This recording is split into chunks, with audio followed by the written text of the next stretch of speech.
Everyone's been talking about, and I wanted to cover it yesterday, but I didn't. I ran out of time. About the article, trial balloon for a coup. I believe is the title of the article, and they use the image of the day after tomorrow. So this is an article on Medium, and it's by I got to get the author's name, and I'll get the name and mention it. So anyway, the article is basically took a look at the news for the last 24 hours, and I'm sorry, over the last week, and he tried to put together a theory of what we can expect from Trump and what their agenda is. Matter of fact, this article is so viral. All I have to do is type in trial, and it comes up trial balloon for a coup. This is how big the article was. Matter of fact, the dude went from, not that this is relevant at all, but he went from like 8,000 followers on Twitter to like 30,000 people overnight. So it's a great article in the sense, Jonathan Zunger. Okay, now I can talk about it. I wanted to give credit where credit is due. So Jonathan Zunger on Medium, he wrote the article, and what he's doing, he's combining all the facts, and he believes that these 5 or 4 facts paint a picture of a coup, and this is what he believes Donald Trump is instituting. He said, Trump, quote, Trump was indeed perfectly honest during the campaign. He intends to do everything he said and more.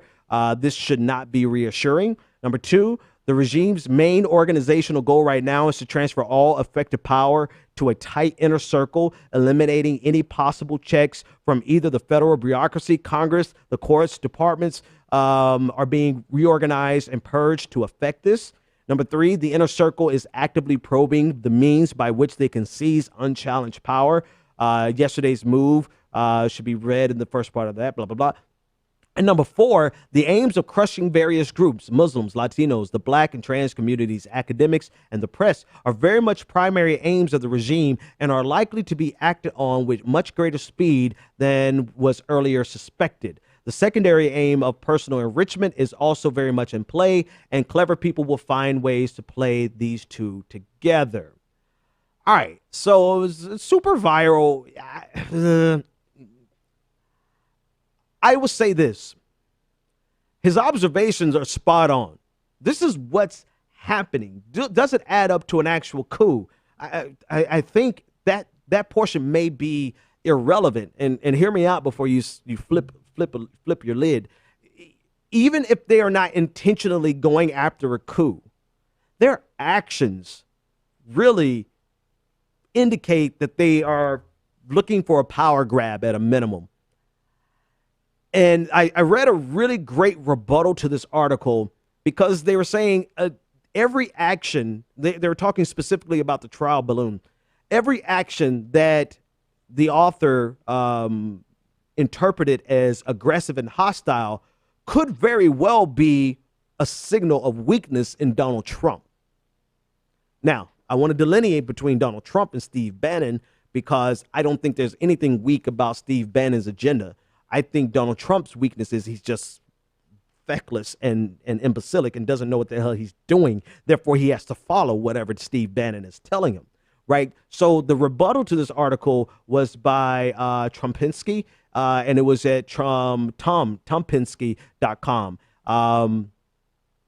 I said that name so wrong. It's Tom Pepinski. TomPepinski.com. It's a great rebuttal, and it takes a look at all of the evidence and gives you a historical academic reasoning and explanation of why this doesn't mean that Donald Trump is trying to institute a coup. Not defending Donald Trump, but it could be all of these things are happening because he's A, feckless, and 2, weak.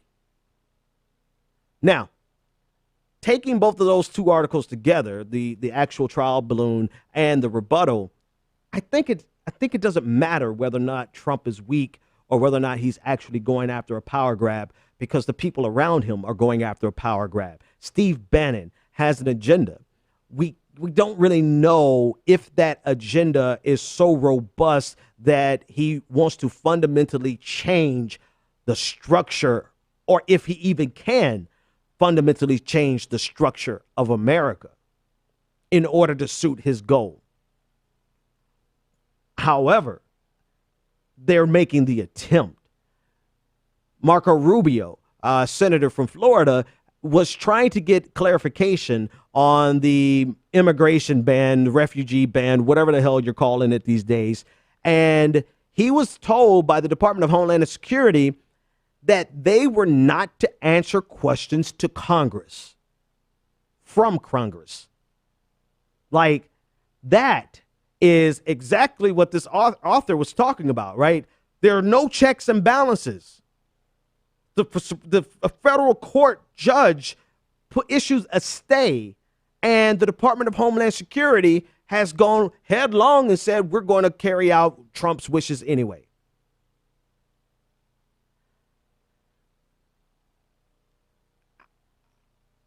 I think at this point, I'm falling on the side. Like, I didn't really have my mind made up before I started talking about this, but just talking it through with you, I'm thinking I'm on the side of the original article, trial balloon for a coup, right? And whether or not in their minds they're trying to institute a coup is irrelevant. The sum total of your actions creates an executive branch that has zero checks and balances, that is not accountable to the judiciary and not accountable to Congress. And the most amazing thing about this is how excitingly happy Republicans are for this. See, this is this asymmetrical warfare I'm telling you we are in, this political war that we're in. Republicans, no matter, Obama could have gone and laid a wreath at the tomb of the unknown soldier, and they would accuse him of being a demagogue, Hitler slash authoritarian. No matter what Obama did. And so what does Obama do? He capitulates and plays as nice as he could. Doesn't do anything aggressive. Doesn't do anything too brash because he doesn't want to be seen as an angry black man. He doesn't do anything to help the black community expressly because he's not the president of Black America. He's a president of all America. You know, we don't have Black America. We don't have white America. We have the United States of America. All that jazz, right? Meanwhile, no matter what docile, timid, spineless move he makes, like going and pushing for the Affordable Care Act, which is Republican, that's his signature achievement, and it's a Republican legislation, he was opposed by the Republicans as though he was Hitler himself. And now they turn around and support this man, this administration, because it's more than Donald Trump, this administration that has ignored a federal judge, several federal judges, who has ignored requests for clarification from Congress, who has completely dismissed the checks and balances built into our Constitution, and Republicans are celebrating it.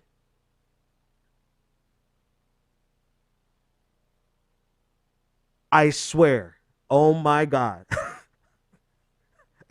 When we have primaries again, the next Democratic quote unquote star, if they don't have a backbone of steel, if they don't have the gall of Samuel L. Jackson in every movie he plays, what's the name of the movie where it says, say it again, motherfucker, say it one more time. If they don't have the backbone and the gall and the roughness to gut these people, I mean, gut them and leave them bleeding on the ground, politically speaking, like Negan did the boy on the mid-season finale. If they don't have the courage to go in politically with guns blazing and just take no prisoners, they don't deserve to be in the conversation. I'm sorry, even Bernie Sanders is too timid for this fight that we're in right now. I just read on Twitter while we were talking, I read his statement talking about Gorsuch has to explain his position. No, Bernie, Gorsuch don't have to explain shit. Just oppose him. Oppose him 100%. No questions, no prisoners. He's got to be opposed.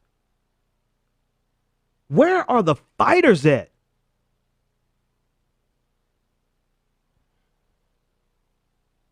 When y'all find them, let me know. The Benjamin Dixon Show is only possible with listener support. Go to www.thebenjamindixonshow.com to register for our blog, join the Progressive Army, and support The Benjamin Dixon Show. It's Ben Dixon! If you like this episode, be sure to share, like, and subscribe.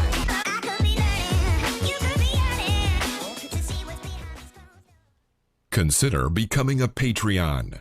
Go to www.patreon.com/The BPD Show and support The Benjamin Dixon Show.